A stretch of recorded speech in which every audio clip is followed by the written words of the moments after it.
Hi ಎಲ್ಲೋ ನಮಸ್ಕಾರ. ನಾನು ನಿಮ್ಮ ಪ್ರೀತಿಯ ಸುನೀತಾ ಪವನ್. ಎಲ್ಲರೂ ಹೇಗಿದ್ದೀರಾ? ಐ ಹೋಪ್ ಎಲ್ಲರೂ ಚೆನ್ನಾಗಿದ್ದೀರಾ ಅಂತ ಅಂದ್ಕೊಂಡು ಇವತ್ತಿನ ಆಸೆ ಸೀರಿಯಲ್ ಸಂಚಿಕೆನ ಸ್ಟಾರ್ಟ್ ಮಾಡೋಣ. ಇಲ್ಲಿ ಸೂರ್ಯ ಬಂದಿರ್ತಾನೆ. ಅವನಿಗೆ ಗೊತ್ತೇ ಇರಲ್ಲ ವಿಷಯ ಏನಂತ. ಎಲ್ಲರಿಗೂ ಸ್ವೀಟ್ ಕೊಡೋಕೆ ಹೋಗ್ತಾನೆ, ಯಾರು ಕೂಡ ಸ್ವೀಟ್ ಇಸ್ಕೊಳ್ಳಲ್ಲ. ಅಲ್ಲ ಕಣೋ, ಈ ವಿಡಿಯೋ ಎಲ್ಲ ಹೇಗೋ ವೈರಲ್ ಆಯಿತು ಅಂತೇಳಿ ಕೇಳ್ತಾ ಇರ್ತಾನೆ ಸೂರ್ಯ. ಹಾಗಂದಾಗ ಗೊತ್ತಿಲ್ಲಪ್ಪ, ಇಷ್ಟು ದೊಡ್ಡ ಮಹಾಸತ್ಯ ಮುಚ್ಚಿಟ್ಕೊಂಡು ಅದು ಹೇಗೆ ಬದುಕ್ತಿದ್ದಾರೋ ಏನೋ ಅವ್ರಿಗೆ ಗೊತ್ತಿಲ್ಲ ಅಂತ ಬೈತಾ ಇರ್ತಾನೆ. ಇಲ್ಲ ಅವ್ರ ಅಪ್ಪ ಕೂಡ ಅದನ್ನೇ ಹೇಳ್ತಾನೆ, ಅಲ್ಲ ಕಣಪ್ಪ, ಒಂದು ಸರಿ ಆದರೆ ಬಿಡು ಅನ್ಬೋದು, 2 ಸರಿ ಆದರೆ ಬಿಡು ಅನ್ಬೋದು, ಇದು 3ನೇ ಸರಿ ಕೂಡ ಸಂಭಾಳ್ಸೋಕ್ಕಾಗಲ್ಲ ಕಣಪ್ಪ. ಇದು ದೊಡ್ಡ ಸತ್ಯ ಅಂತಲೇ ಹೇಳ್ಬೋದು, ಇದು ದೊಡ್ಡ ಮಹಾ ಅಪರಾಧ ಅಂತಲೇ ಹೇಳ್ಬೋದು ಅಂತೇಳಿ ಅವ್ರ ಅಪ್ಪ ಅವ್ರ ಪಾಡಿಗೆ ಅವ್ರು ಹೊರಟೋಗ್ತಾರೆ. ಶಾಂತಿ ಅಂತೂ ಬಾಯಿಗೆ ಬಂದಂಗೆ ಬೈತಾಳೆ. ಬಾಯಿಗೆ ಬಂದಂಗೆ ಬೈದು, ನೀನು ಏನೇ ಆದರೂ ಕೂಡ ಮೀನಾನೇನಾದರೂ ಮನೆ ಒಳಗೆ ಕಡ್ಕೊ ಬಂದಿದ್ದೀ ಅಂತಂದರೆ ನಾನಂತೂ ಮನೆ ಒಳಗಡೆ ಬಿಟ್ಕೊಳ್ಳೋದೇ ಇಲ್ಲ ಅಂತೇಳಿ ಹೇಳ್ತಾಳೆ. ಏನು ಹೇಳ್ತಿದ್ದೆ ಸಕ್ಕರೆ ಅಂತೇಳಿ ಹೇಳಿದಾಗ, ನೀನು ಏನೇ ಕಿರ್ಚಾಡಿದ್ರು ಅಷ್ಟೇ, ನೀನೇನೇ ಮಾಡಿದ್ರು ಅಷ್ಟೇ, ನಾನು ಮಾತ್ರ ಮೀನನ್ನು ಮನೆ ಒಳಗಡೆ ಕರ್ಕೊಂಡು ಬರಲ್ಲ, ಕರ್ಕೊಂಡು ಬಿಟ್ಕೊಳ್ಳೋದೇ ಇಲ್ಲ ಅಂತ ಹೇಳ್ಬಿಟ್ಟು ಇಲ್ಲಿ ಹೇಳ್ತಾರೆ. ಮನೋಜ್ಗೂ ರೋಹಿಣಿಗಂತೂ ಸಿಕ್ಕಾಬಟ್ಟೆ ಖುಷಿ ಆಗುತ್ತೆ. ಅವ್ರಿಗೆ ಅವಮರ್ಯಾದೆ ಆಗಿರೋದು ಎಷ್ಟು ಖುಷಿ ಪಡ್ತಾರೆ ಅಂತಂದರೆ ಹೇಳೋಕ್ಕೆ ಆಗಲ್ಲ, ಅಷ್ಟು ಖುಷಿ ಪಡ್ತಾರೆ ಇವರಿಬ್ಬರು ಜಗಳ ಆಡ್ತಾಯಿದ್ರೆ. ಮತ್ತು ರೋಹಿಣಿ ಅಂದ್ಕೊತಾಳೆ, ನನಗಿದೇ ಬೇಕಾಗಿದ್ದು, ಹೇಗನೋ ಆಯ್ತಲ್ವಾ, ನಾನು ಅಂದ್ಕೊಂಡಿದ್ದಾಯ್ತು ತಾನೇ, ನಾನು ಅಂದ್ಕೊಂಡಿದ್ದು ಕೆಲಸ ಮುಗೀತು ಅಂತಂದರೆ ಇನ್ನು ಎಲ್ಲರೂ ನಾನು ಹೇಳ್ದಂಗೆ ಕೇಳ್ತಾರೆ. ಈ ಮನೆಗೆ ನಾನೇ ಮಹಾರಾಣಿ ಅಂತ ಆರಾಮಾಗಿ ಎಲ್ರಿಗೂ ಅರ್ಥ ಮಾಡಿಸ್ಬೋದು, ನನ್ನ ಮಾತೇ ಕೇಳ್ತಾರೆ. ಇನ್ನೇನು ಇವರೊಬ್ಬರು ಮನೆ ಬಿಟ್ಟು ಹೋದರೆ ಇನ್ನೇನು ನನ್ನೊಬ್ಬಳೇ ಇಲ್ಲಿ ಮಹಾರಾಣಿ ಥರ ಇರ್ತೀನಿ. ಶ್ರುತಿನೂ ರವಿಯೇ ನಾನು ಈ ಲೆಕ್ಕಕ್ಕೆ ಇಲ್ಲ ಅಂತ ಹೇಳ್ಬಿಟ್ಟು ಅವಳು ಮನಸ್ಸಲ್ಲಿ ಅವಳು ಅನ್ಕೋತಾ ಇರ್ತಾಳೆ. ಆದರೆ ಇಲ್ಲಿ ಸಕ್ಕರೆನೂ ಸೂರ್ಯ ಇಬ್ಬರು ಸಿಕ್ಕಾಬಟ್ಟೆ ಜಗಳ ಆಡ್ತಲೇ ಇರ್ತಾರೆ. ಅವಳ ಕರ್ಕೊಂಡು ಬರೋಂಗಿಲ್ಲ, ನನ್ನ ಹೊಸಲು ದಾಟಕ್ಕೂ ನಾನು ಬಿಡೋದಿಲ್ಲ ಅಂತ ಹೇಳ್ಬಿಟ್ಟು ಹೇಳಿದಾಗ, ಸಕ್ಕರೆ ಸುಮ್ಮನೆ ನಿಲ್ಲಿಸು, ಹೆಚ್ಚಿಗೆ ಮಾತಾಡಬೇಡ, ನನಗೆ ಸಿಟ್ಟು ಬಂತು ಅಂತಂದರೆ ನಾನು ಸುಮ್ಮನೆ ಇರಲ್ಲ. ತಿರ್ಗಾ ಅವಳು ಈ ಮನೆ ಸೊಸೆನ ಈ ಮನೆ ಸೊಸೆ ಕರ್ಕೊಬರ್ತೀನಿ, ಅವ್ರ ಮನೆಗೆ ಹೇಗೆ ಸಂಬಂಧ ಪಡುತ್ತೆ ಇಷ್ಟಕ್ಕೂ, ಅವ್ರ ಮನೇಲಾಗಿರೋ ಸಮಸ್ಯೆಗೂ ಈ ಮನೆ ಸೊಸೆಗೂ ಏನು ಸಂಬಂಧ? ಈ ಮನೆ ನಂದು, ನನಗೆ ಕೂಡ ಪಾಲಿದೆ, ನನಗೂ ಕೂಡ ಅಧಿಕಾರ ಇದೆ, ನನ್ನ ಹೆಂಡ್ತಿ ಕೂಡ ಈ ಮನೆಗೆ ಅಧಿಕಾರ ಇದೆ, ಅದೇ ಕರ್ಕೊಬರ್ಬೇಡ ಅಂತ ಹೇಳ್ತೀಯಾ ಅಂತ ಹೇಳ್ಬಿಟ್ಟು ಹೇಳ್ತಾ ಇರ್ತಾರೆ.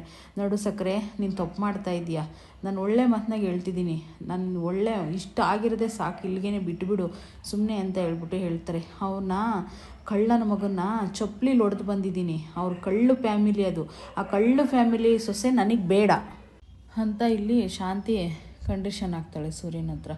ಏನೇ ಕಂಡೀಷನ್ ಹಾಕಿದ್ರು ಕೂಡ ಅವನ ಪಾಡಿಗೆ ಅವನು ಹೋಗ್ತಾನೆ. ಸೂರ್ಯ ಸುಮ್ಮನೆ ನಾನು ಕರ್ಕೊಂಡು ಬರಲೇಬೇಕು ಅಂತೇಳಿ. ಆದರೆ ಇಲ್ಲಿ ಮಾತ್ರ ರೋಹಿಣಿಗೆ ಸಿಕ್ಕಾಬಟ್ಟೆ ಖುಷಿಯಾಗಿರುತ್ತೆ. ಅವಳ ಖುಷಿಯಿಂದ ಅವಳ ಮನಸ್ಸಲ್ಲೇ ಸಂಭ್ರಮ ಪಟ್ಕೋತಾ ಇರ್ತಾಳೆ. ಇನ್ನೊಬ್ಬರಿಗೆ ನೋವಾದರೆ ಅವ್ರು ಖುಷಿ ಪಡೋದು ಎಷ್ಟು ಸರಿಯೋ ನನಗಂತೂ ಗೊತ್ತಿಲ್ಲ. ನನಗಂತೂ ಸಿಕ್ಕಾಪಟ್ಟೆ ಬೇಜಾರಾಗ್ತಿದೆ ಇದನ್ನೆಲ್ಲ ನೋಡ್ತಾಯಿದ್ರೆ. ಅವಳೇ ಮಾಡಿ ಎಲ್ಲ ರಾಮಾಯಣವು ಅವಳೇ ಪ್ರಚಾರ ಮಾಡಿ ಅವಳೇ ಖುಷಿ ಪಡ್ತಾ ಇರ್ತಾಳೆ. ಆದರೆ ಇಲ್ಲೊಂದು ಕಡೆ ಪೊಲೀಸ್ ಸ್ಟೇಷನಲ್ಲಿ ಪಿ.ಸಿ.ಗಳಿಬ್ಬರೂ ಮೊಬೈಲ ಇಟ್ಕೊಂಡು ಏನಿವನು ಒಳ್ಳೆ ಹಗಲಲ್ಲೇ ಕಳ್ತನ ಮಾಡಿದ್ದಾನೆ ಅಂತ ಹೇಳ್ಬಿಟ್ಟು ಮಾತಾಡ್ತಾ ಇರ್ತಾರೆ ವಿಡಿಯೋ ನೋಡಿಕೊಂಡು. ಇಲ್ಲಿ ಒಬ್ಬರು ಬರ್ತಾರೆ ಸರ್ರು, ಅವ್ರಿಗೆ ನಮಸ್ತೆ ಮಾಡ್ತಾರೆ. ಸರ್ ನಮಸ್ತೆ ಸರ್ ಅಂತೇಳಿ. ವಿಷಯ ಗೊತ್ತಾಯ್ತೆ ಸರ್ ನಿಮಗೂ ಕೂಡ ಅಂದಾಗ, ನನಗೂ ವಿಷಯ ಗೊತ್ತಾಯಿತು, ನನಗೆ ಮೇಲಧಿಕಾರಿಗಳಿಂದ ಫೋನ್ ಬಂದಿದೆ, ಅವ್ರನ್ನ ಹೋಗಿ ಯಾರಂತೇಳಿ ವಿಚಾರಿಸ್ಬಿಟ್ಟು ಅರೆಸ್ಟ್ ಮಾಡ್ಕೊಬನ್ನಿ ಅಂತೇಳಿ ಹೇಳ್ತಾರೆ. ಆದರೆ ಇಲ್ಲಿ ಮೀನಾರಮ್ಮ ಮಾತ್ರ ಹಿಂದೆ ನಡೆದಿರೋದೆಲ್ಲ ನೆನೆಸ್ಕೊಂಡು ಕೊರಗ್ತಾ ಇರ್ತಾರೆ. ಅವಳು ಚಪ್ಪಲಿಲಿ ಹೊಡೆದಿರೋದು, ಶಾಂತಿ ಅವಮರ್ಯಾದೆ ಮಾಡಿರೋದು, ಎಲ್ಲರ ಎದುರಿಗೂ ಸಿಕ್ಕಾಬಟ್ಟೆ ಗಲಾಟೆ ಮಾಡಿರೋದು, ಮತ್ತು ಇವರು ರಿಕ್ವೆಸ್ಟ್ ಮಾಡಿದ್ದು, ಅವ್ರನ್ನ ಹೂವಿನ ಪುಟ್ಟಿನೆಲ್ಲ ಬಿಸಾಕಿದ್ದು, ಜನ ಸೇರಿ ಮತ್ತು ಎಲ್ಲ ಬೈದಿದ್ದು, ಒಂಥರ ಏನೋ ಅವಳಿಗೆ ಅದೆಲ್ಲ ನೆನೆಸ್ಕೊಂಡು ಸಿಕ್ಕಾಬಟ್ಟೆ ಫೀಲ್ ಮಾಡಿಕೊಂಡು ನನ್ನ ಮರ್ಯಾದೆ ಮಾನ ಎಲ್ಲ ಹೊರಟೋಯ್ತು ಅಂತ ಅಳ್ತಾ ಇರ್ತಾಳೆ. ಅಲ್ರಿ, ಯಾಕ್ರಿ ಇಂಥ ಕೆಲಸ ಮಾಡಿದ್ರಿ ನೀವು? ನನ್ನ ಯಾಕ್ರಿ ಕರ್ಕೊಂಡೋಗಿಲ್ಲ? ನೀವು ಇದನ್ನೆಲ್ಲ ನೋಡ್ಬೇಕಂತಲೇ ನನ್ನ ಇಲ್ಲಿ ಬಿಟ್ಟೋದ್ರಾ? ನೀವು ನಾನು ನೋಡಬೇಕು, ನಾನು ಇರೋಕ್ಕಾಗಲ್ಲ ಅಂತಲೇ ನೀವು ಮೇಲೆ ಹೊರಟೋದ್ರಾ? ಯಾಕ್ರಿ ನನಗೆ ಇಷ್ಟೊಂದು ನೋವು ಕೊಟ್ರಿ ಅಂಥೇಳಿ ಅವ್ರ ಗಂಡನ ನೆನೆಸ್ಕೊಂಡು ಸಿಕ್ಕಾಬಟ್ಟೆ ಪಾಪ ಅಳ್ತಾ ಇರ್ತಾರೆ.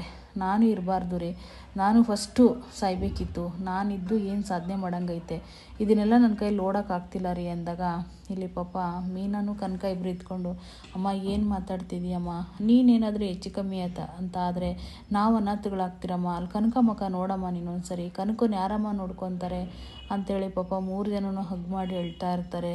ಸಿಕ್ಕಾಬಟ್ಟೆ ಅಳ್ತಾ ಇರ್ತಾರೆ. ಅವ್ರ ಸಂಕಟನ ನೋಡೋಕ್ಕೆ ಆಗಲ್ಲ ಪಾಪ, ಅಷ್ಟೊಂದು ಅಳ್ತಾ ಇರ್ತಾರೆ.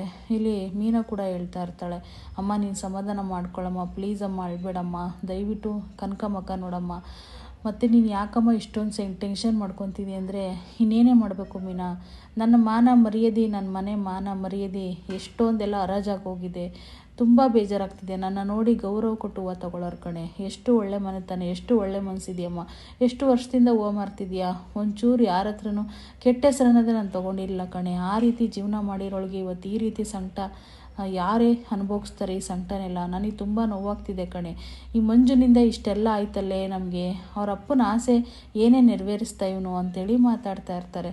ಇಲ್ಲಿ ಒಂದು ಕಡೆ ಪಾಪ ಸೂರ್ಯ ಬರ್ತಾನೆ. ಸೂರ್ಯ ಬಂದ ತಕ್ಷಣ ಮೀನಾ ಓಡ್ ಬಂದು ಹಗ್ ಮಾಡ್ತಾಳೆ. ಸಮಾಧಾನ ಮಾಡ್ಕೊಳ್ಳಿ, ನೀನೇ ಇಷ್ಟೊಂದು ಅಳ್ತಿದ್ದೀರಿ, ಅತ್ತೆನ ಯಾರೇ ಸಮಾಧಾನ ಮಾಡ್ತಾರೆ, ನೀನೇ ಇಷ್ಟೊಂದು ಜೋರಾಗತ್ರೆ ಪಾಪ ಅವ್ರನ್ನ ಸಮಾಧಾನ ಮಾಡೋರು ಯಾರು, ಅವ್ರನ್ನ ಸಮಾಧಾನ ಮಾಡ್ಬೇಕು ತಾನೆ ನೀನು ಅಂತೇಳಿ ಸೂರ್ಯ ಹೇಳ್ತಾನೆ.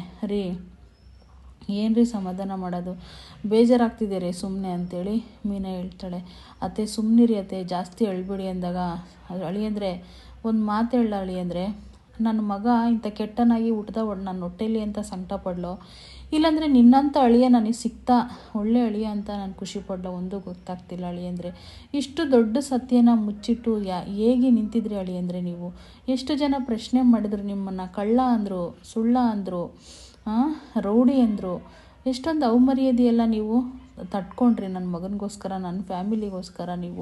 ನೀವು ಅಳಿಯಂದರೆ ದೊಡ್ಡ ಮನುಷ್ಯರಂದರೆ ನೀವು ಅಳಿಯಂದರೆ. ನಿನ್ನಂಥ ಅಳಿಯ ಸಿಗೋಕ್ಕೆ ನಾನು ಎಷ್ಟು ಪುಣ್ಯ ಮಾಡಿದ್ನೋ ಗೊತ್ತಿಲ್ಲ. ಆದರೆ ಇಂಥ ಕೆಟ್ಟ ಮಗನಿಗೆ ನಾನು ಜೀವ ಕೊಟ್ಟಿದ್ದೀನಲ್ವಾ, ನನಗೆ ಅದೇ ಸಂಕಟ ಅಳಿಯಂದರೆ ನನಗೆ ಅಂತೇಳಿ ಪಾಪ ಅಳ್ತಾ ಇರ್ತಾರೆ.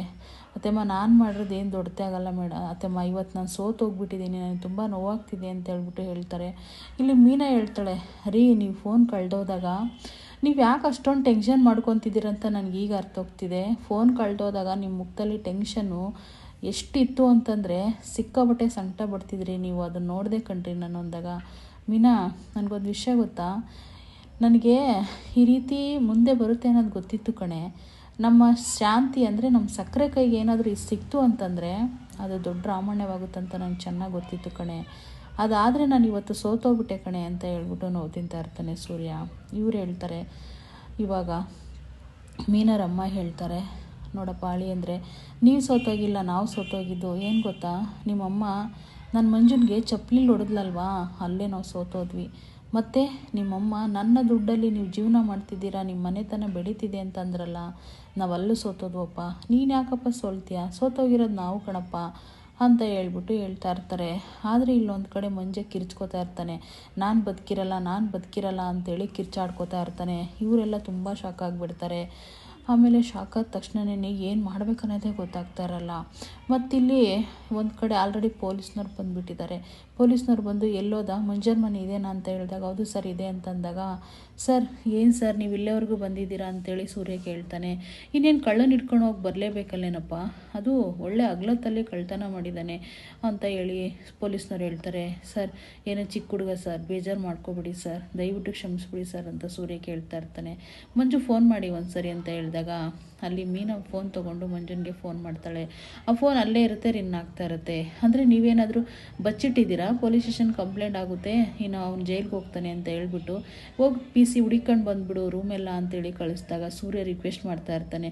ಸರ್ ಬಿಟ್ಬಿಡಿ ಸರ್, ಏನೋ ತಪ್ಪಾಗಿದೆ ಸರ್. ಒಂದು ವಿಷಯ ಗೊತ್ತಾ ಸರ್, ಇದು ನಮ್ಮನೆ ಫ್ಯಾಮಿಲಿ ವಿಷಯ, ಅಂದರೆ ನಮ್ಮ ಅಮ್ಮನ ಬ್ಯಾಗೆ ಅವ್ನು ಕದ್ದಿರೋದು, ಹಾಗಾಗಿ ದಯವಿಟ್ಟು ಕ್ಷಮಿಸ್ಬಿಡಿ ಸರ್, ದಯವಿಟ್ಟು ಅವನೇನೋ ಎಳೆ ಮಗ ಅಂತಂದಾಗ ಇಲ್ಲ ಹಾಗೆಲ್ಲ ಕ್ಷಮಿಸೋಕ್ಕಾಗಲ್ಲ, ಯಾಕೆಂದರೆ 10 ವರ್ಷದಿಂದನೂ ಮಾಡಿರ್ತಾರೆ, ಇವಾಗೂ ಮಾಡಿರ್ತಾರೆ, ಅವ್ರನ್ನೂ ಕೂಡ ನಾವು ಜೈಲಿಗೆ ಹಾಕ್ತೀವಿ. 1 ವರ್ಷದಿಂದ ಮಾಡಿರೋದು ಅದು ಅಂತ ಹೇಳ್ತಿರಲ್ಲ, 10 ವರ್ಷದಿಂದ ಮಾಡಿರೋದು ಕೂಡ ನಾವು ಜೈಲಿಗೆ ಹಾಕ್ತೀವಿ.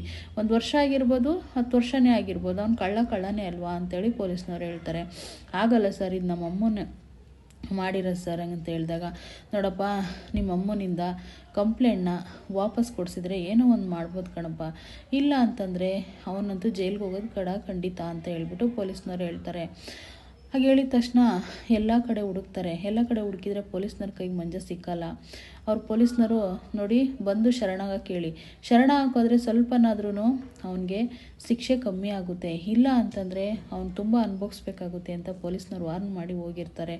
ಆದರೆ ಇಲ್ಲಿ ಮಾತ್ರ ಪಾಪ ಮೀನರಮ್ಮ ಕುಸ್ತು ಬಿದ್ದೋಗ್ಬಿಡ್ತಾರೆ. ಇಲ್ಲಿ ಒಂದು ಕಡೆ ಎಲ್ಲೋದ ಮಂಜ ಅಂತೇಳಿ ಸೂರ್ಯ ಕೇಳಿದಾಗ ಮಾಡಿಗೆ ಮೇಲೆ ಇದನ್ರಿ ಅಂತೇಳಿ ಮೀನಾ ಹೇಳ್ತಾಳೆ. ಅಷ್ಟೆಲ್ಲ ನೀವು ವಾಯ್ಸ್ ಬಂದುಬಿಡುತ್ತೆ, ನಾನು ಬದುಕಿರಲ್ಲ ಅಂತ ಹೇಳ್ಬಿಟ್ಟು ಓಡೋಗ್ತಾ ಇರ್ತಾನೆ ಮಾಳಿಗೆ ಮೇಲೆ ಸೂರ್ಯ ಮತ್ತು ಅಲ್ಲ ಮಂಜ. ಇವರು ಸೂರ್ಯ, ಮೀನಾ, ಕನಕ, ಅವರಮ್ಮ ಎಲ್ಲರೂ ಓಡೋಗ್ತಾ ಇರ್ತಾರೆ. ನಾನು ಇರಲ್ಲ ಬದುಕಿರಲ್ಲ ಅಂತ ಮೇಲ್ಕೊರಟು ಓಡೇ ಬಿಡ್ತಾನೆ ಅವನು. ಮಾಳಿಗೆ ಮೇಲಿಂದ ಬಿದ್ದು ಸಾಯ್ಬೇಕು ಅನ್ನೋದು ಅವ್ನ ಪ್ಲ್ಯಾನ್ ಆಗಿರುತ್ತೆ. ಇಲ್ಲಿ ಓಡಿ ಬಂದುಬಿಟ್ಟು ಮಾಳಿಗೆ ಮೇಲೆ ಬಿದ್ದು ಸಾಯಬೇಕು ಅಂತ ಹೇಳಿ ಅವ್ರಿತ್ತು ಏನಾದರೂ ಮಾಡಿ ತಪ್ಪಿಸ್ಕೋಬೇಕಂತೇಳಿ ಆ ಕಡೆ ಸೈಡ್ಗೆ ಹೋಗಿ ಬಚ್ಚಿಟ್ಕೊಬಿಡ್ತಾನೆ. ತಿರ್ಗಾ ಮೀನಾ ಸೂರ್ಯ ಇಬ್ಬರು ಬರ್ತಾರೆ. ಎಲ್ಲ ಕಡೆ ಹುಡುಕ್ತಾರೆ, ಎಲ್ಲೇ ಇದೆಯಾ ಮಂಜ, ಎಲ್ಲೋ ಇದೆಯಾ ಮಂಜ ಅಂತೇಳ್ಬಿಟ್ಟು ನೋಡ್ತಲೇ ಇರ್ತಾರೆ. ಆದರೆ ಮಂಜ ಇಲ್ಲಿ ಬಚ್ಚಿಕೊಂಡಿರ್ತಾನೆ.